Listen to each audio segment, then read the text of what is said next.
Afternoon, everyone. My name is Simon Wyke, and I work for the Greater London Authority. I've come to talk to you today just to sort of give you a city's perspective. Hopefully, what I'm about to talk about will sort of pick up on a number of things that we've actually discussed during the course of the morning. So hopefully, you'll sort of get a chance to see how the city's sort of implementing some of the things that we're sort of been talking about.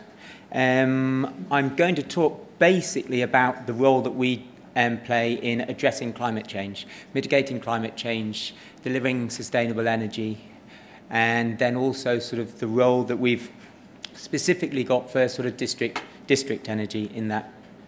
Ooh, have you got? Ah, thank you. Yes,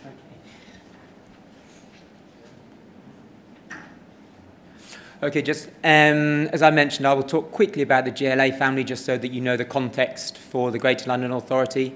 I'll just touch on political commitment and sort of senior leadership in organisations, really fundamental for sort of helping to drive these kind of initiatives forward. I'm going to talk about our climate change mitigation energy strategy, then the role of district energy, and then just sort of walk you through the journey that London's been on since sort of about 2000 when the GLA was sort of set up, sort of what we've done to enable district energy and where we're hoping to go.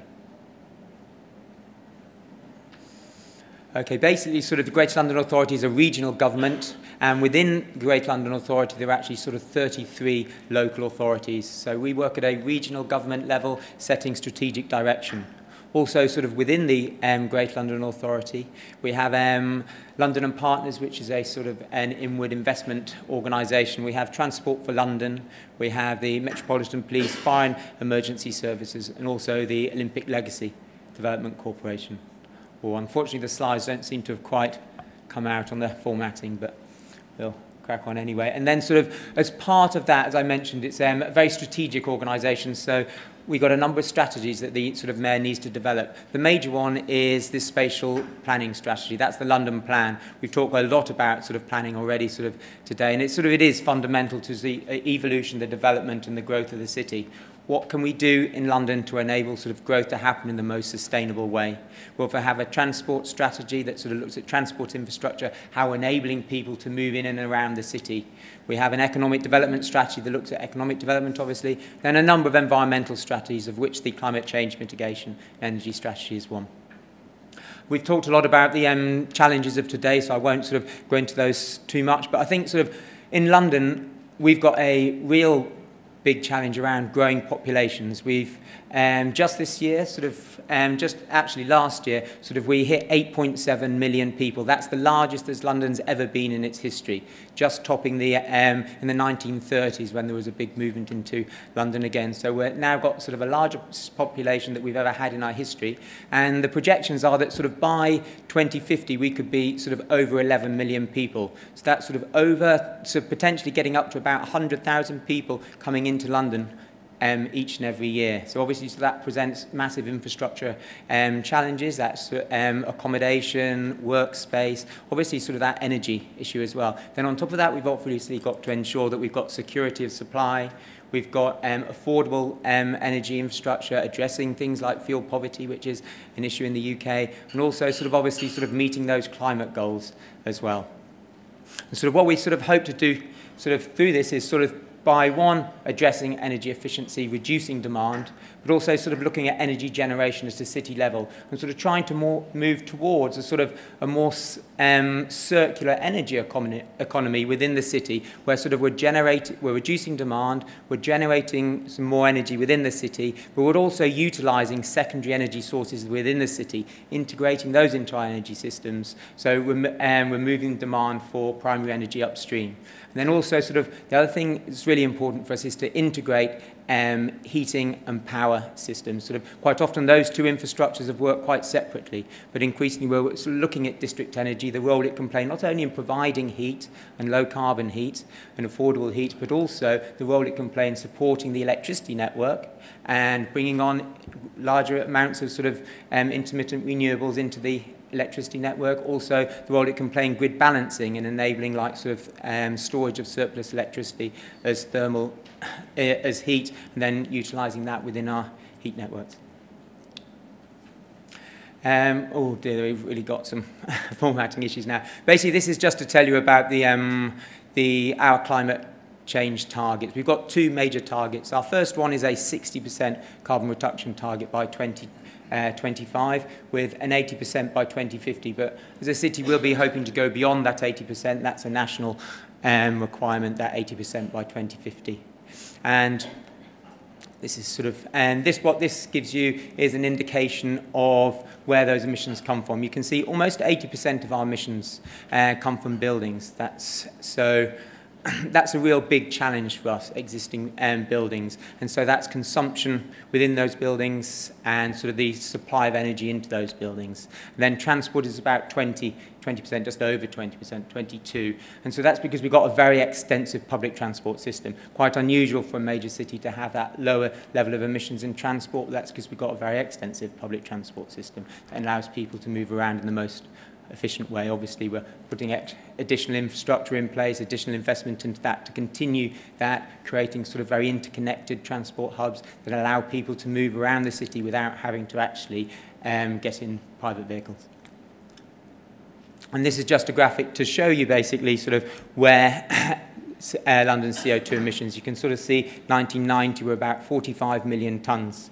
In 1990, it peaked in 2000 at just over 50 million tonnes per annum. And then we sort of dropped over the course of the next 13 years. You can sort of see 2013 was sort of just over 40 million tonnes. So that's about a 12% reduction in CO2 from 1990 levels. And you'll have remembered from a previous slide, we've got a 60% by 2025. But actually, sort of by 2015, we're hoping to get to 20%. So fingers crossed we'll get there.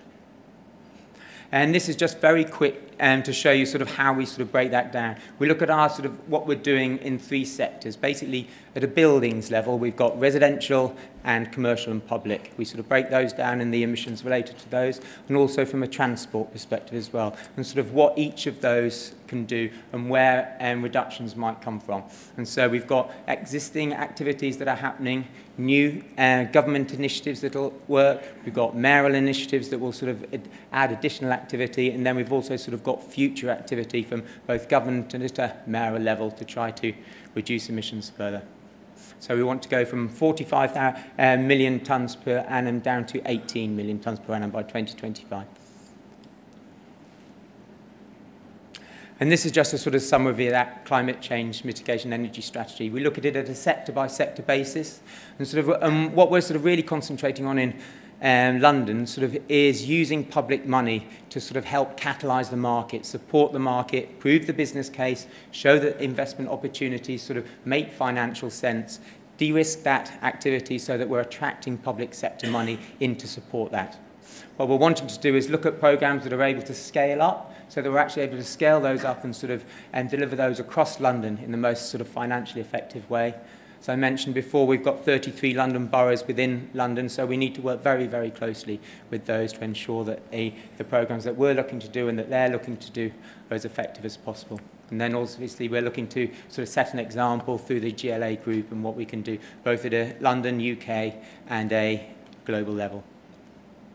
Okay, just a little bit about our energy efficiency and our transport programs very quickly, and then I'll just move on to the district energy aspect. So we do obviously sort of recognise energy efficiency fundamental to sort of meeting our energy goals, and also sort of to ensuring that we've got sort of affordability of energy supply. So we've got two major sort of programs, one for residential called Renew, and another for public buildings, which is sort of looking at supporting retrofit of existing buildings to reduce demand.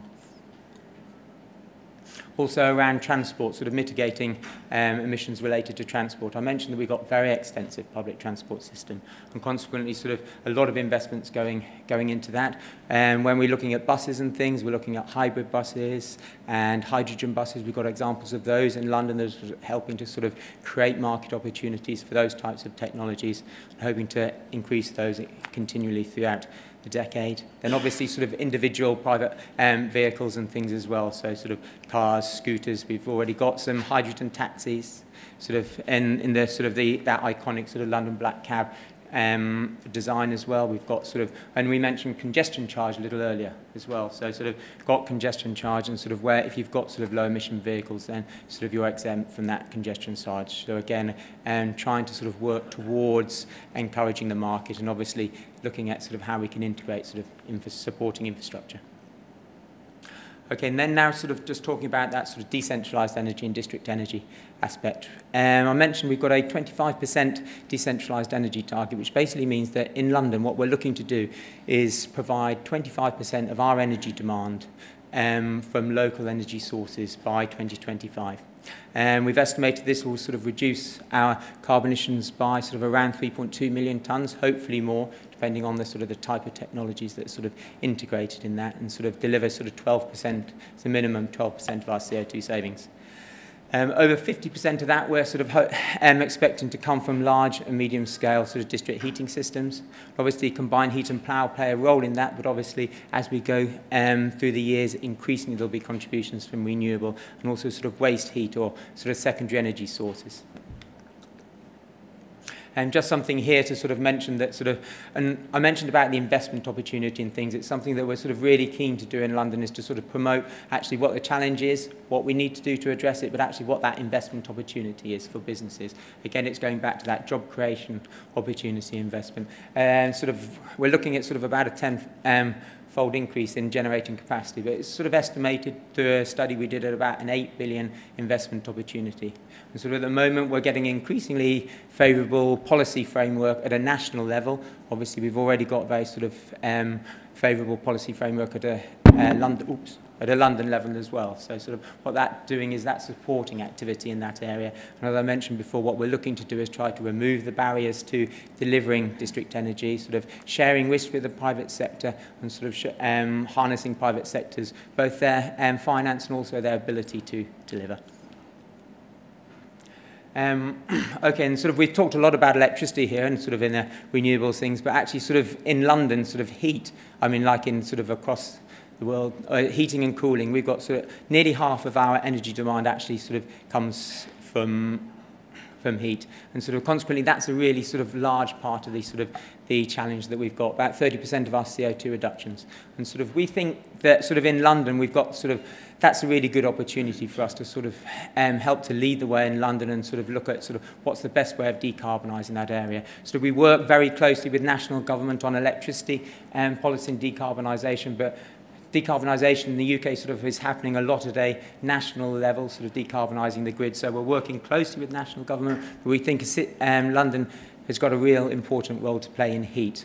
What we're looking to do there is obviously reduce the level of energy demand for heat. Sort of, we're looking at sort of locally sourcing sort of a number of those issues, reducing the carbon intensity of the heat. What we're sort of starting to move to more and more is about sort of low carbon districts and things and neighbourhoods, actually sort of not just doing energy efficiency or decarbonisation of supply, but bringing those two together so that you're able to sort of deliver a low carbon and ultimately zero carbon district in the most cost effective way. Then also sort of, as I mentioned, sort of London's a sort of a high density urban environment with high heat demand. So there's a number of places within London where sort of we've done our research and sort of actually sort of district heating is sort of the most cost-effective and carbon-effective way of sort of supplying those solutions. That's really important to us. What we do is we always look at what is the cost of delivering heat into homes and sort of how cost-competitive is district energy.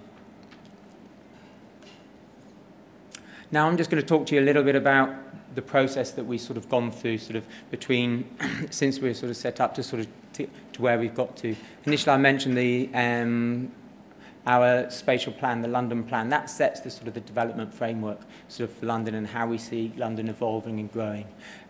What that enabled us to do was to sort of have a look at what our energy demand is. Sort of we gained our political support, and sort of what we're trying to sort of do now is one, ensure that planning policy is encouraging district energy, and also sort of where we've got opportunities for district energy, we're providing support to develop those projects out. So a lot of energy master planning. So what we did initially was London heat map, which was basically just sort of looking at London and sort of saying where is the heat demand in London, where are the heat sources, do we have a viable business case for developing district heating in various parts of the city. And what you'll sort of see from the map on the right is there sort of significant parts of sort of where heat demand sort of we believe is sufficiently high to make sort of district energy a cost competitive way of supplying heat into buildings. This is publicly available, so it sort of helps all stakeholders to be able to develop an understanding of where we see district energy might go. And then taking that another step further is our energy master planning, actually taking that heat map and going down into greater resolution, understanding where the real opportunities for district heating are, where they might be, what they might look like, what the network routes might be, and what local authorities need to do to be able to sort of safeguard those areas and encourage the development of district heating in those areas. So supportive planning policy. And we've done that in 14 of the boroughs already. And as part of our London plan, we have things called opportunity areas, which are large-scale regeneration areas within London, where we see large amounts of residential development and job creation happening. And sort of for those areas, we create energy master plans, which will sort of drive, supports the energy system development. And then what we needed to do is develop projects out. So we know where our heat demand is, sort of we know what the system's sort of starting to look like, but sort of how can we get those projects developed and brought to market. And we had an EU-funded project through the European Investment Bank that provided us with development funding to provide technical, commercial and financial support to stakeholders to be able to develop out district heating systems and take them to market, get them funded. And we had £3 million, of which sort of 10% of that was funded by the EGLA, 90% by the European Investment Bank. And that £3 million has provided us over the 4 years from 2011 to 2015 with a pipeline of 21 projects that we've actually taken right through to market. That's over £100 million worth of projects. And we've got a number of other projects obviously in the pipeline that we've developed through that, and that we're looking at developing a successor programme that will continue to support the development of those projects. Really, really important for developing district energy to have that technical and commercial support. And then the other bit I've talked quite a lot about is investment and things. And one of the things we recognised we needed to do was to create an investment vehicle that would actually support the development of these projects and provide a rate of interest that would sort of allow them to sort of provide a commercial rate of return.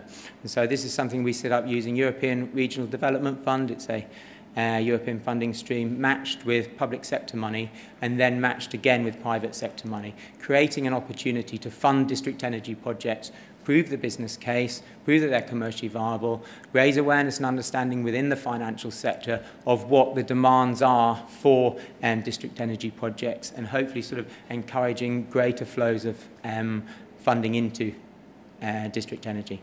A European project around district energy, district heating and cooling, sort of called Celsius, sort of where we've got 5 partner cities. And one of the key things to that is about trying to accelerate the uptake and delivery of district heating in cities. And we've got 2 main activities there. One, the delivery of demonstration projects within each of those cities. And also the other part is sort of about providing support to cities across the EU to help them understand the opportunity for district energy in their cities. One of the main premises for this was basically sort of actually in the EU there's enough heat wasted to sort of meet the entire heat demand that we've got with our building stock. But unfortunately, we don't have the infrastructure to move that heat from where it's produced to where it's needed. And sort of that's sort of one of the major benefits of sort of district energy. How can we move the waste heat that's being generated within a city from where it's produced to where it's being utilised? This is our London demonstrator, basically sort of in central London, sort of central northeast in the Islington Council. They're developing out a sort of a project that's completed in phase 1, sort of 1.9 megawatt CHP, sort of 850 homes and 2 leisure centres, already delivering sort of 60% saving on CO2 and a 10% reduction in heating bills. And sort of the next phase, which is part of the Celsius project, is actually sort of how can we integrate waste heat into that system. So starting to move from gas-fired CHP into sort of renewable and waste heat sources. And this is taking waste heat from a tube ventilation shaft and putting it into, raising the temperature of that heat with a heat pump and putting it into a heat network. And just quickly to show you where that is, you can see in the orange we've got the existing network, the red is the extended network, and the new heat source. So we're starting to integrate multiple types of heat sources that are naturally occurring within a city into a heat network. And there's just a better picture of the actual sort of ventilation shaft. At the moment, that's warm air that comes from the tubes. So if anyone's been to London, you'll know that the tubes are very warm. That air has to be vented from the air system, and that goes out in ventilation shafts. So what we're doing is recovering the heat from that air using a heat exchanger and then elevating that to a temperature that can go into heat networks. And then the other element of our Celsius project, as I mentioned, is the support to cities. And just quickly to show you that what we're doing is trying to provide access to the demonstrators that we've got, putting the information and knowledge that we have as cities into a toolbox. It's a sort of, we're developing a Wikipedia type approach so that sort of people can go in there and sort of try to see what it is that they need to help to develop their programs and access that. Also sort of access to partners within the consortia on specific issues, and also looking at developing thematic workshops and webinars. Basically, again, just to support cities to around some of the pertinent issues. And then what that's done for us in London is actually said to us, wow, in London we don't have a lot of waste industrial heat, high-grade waste industrial heat, but what we do have actually sort of is a lot of low-grade waste heat. How can we utilise that and support our systems? So what we did was a study looking at secondary heat sources. Those heat sources are basically sort of environmental heat, which is sort of air, water, ground, and then sort of waste heat that sort of comes from sort of industrial processes. It can come from cooling systems within buildings. It's within tube ventilation shafts, it's within sewer systems, it's in sewage treatment work. So where else is the heat that we can actually recover that's within the city and integrate into heat networks? Obviously, some of the issues are lower temperatures in those secondary heat sources, and often they can be sort of seasonal as well. We wanted to try to develop policy, develop opportunities, and raise awareness of how actually heat networks can support the transition towards a low and zero carbon economy. And this just shows you where our secondary heat sources are, and the one on the right is the demand map. So fortunately, sort of you can see that sort of there's quite a good overlap between where those secondary heat sources are and where the demand is. So hopefully that'll mean that they're sort of cost effective to integrate into networks. So just quickly, some of the findings. Sort of it obviously is low-grade waste heat. We'll need to reduce the operating temperatures of our heat networks from the traditional sort of 90 degrees. We're looking at 70 at the moment. Sort of maybe go down a little bit lower again than that. Obviously, that then makes it more cost-effective to integrate low-grade waste heat.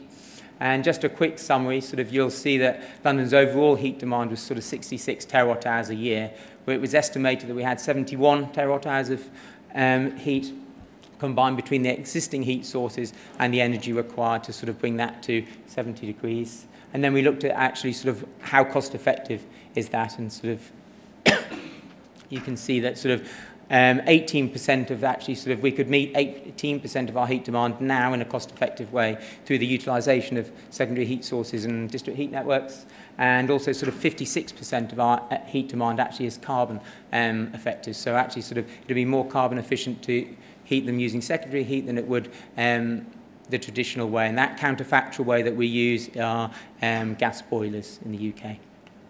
So I'm pretty much finished now because I'm conscious you'll be keen to get to lunch. And this is just, we also talked about planning and long-term planning, and actually this is our London Energy Plan. It's something that we're doing, and we're looking at this right out to 2050. It's the first time sort of that we spatially looked at energy, and we're looking at energy demand, we're looking at energy generation, and we're also looking at energy infrastructure and distribution infrastructure. So how do those interplay? So I mentioned we've got a very large amount of population growth in London. We need to accommodate that, and how can we most effectively accommodate that in the most with energy systems that are most secure, affordable, and low carbon. We're generating a number of scenarios that will sort of look at how we might be able to get to our 2050 sort of minimum 80% carbon reduction target, and sort of different utilisation of sort of district heat networks, other sources of heating, electrification of heat, electric vehicles and things, all the different elements that sort of constitute an energy system and how we can evolve that system. So that's a really exciting bit of work that we're doing. We're hoping to launch the first part of that in the middle of February. So that starts to create a discussion around actually how might London's energy system actually start to evolve in a way that will allow it to meet its targets in 2050 in the most cost-effective way. And then just quickly in conclusion, basically sort of we believe that district energy has got a really important role to play in a number of activities in decarbonising cities and things, obviously in reducing carbon emissions, also in energy efficiency at a city level, so as well as energy efficiency at a building level. Think about all that waste heat that's available within a city. If you can capture that and utilise that, then you're reducing demand for primary energy upstream, doing the same thing as energy efficiency at a building level. Obviously its contribution to security and resilience of supply, the affordability and addressing fuel poverty, and importantly the interface between the electricity network or the power network and heat networks, and the role that heat networks can sort of play for supporting the integration of renewables and grid balancing.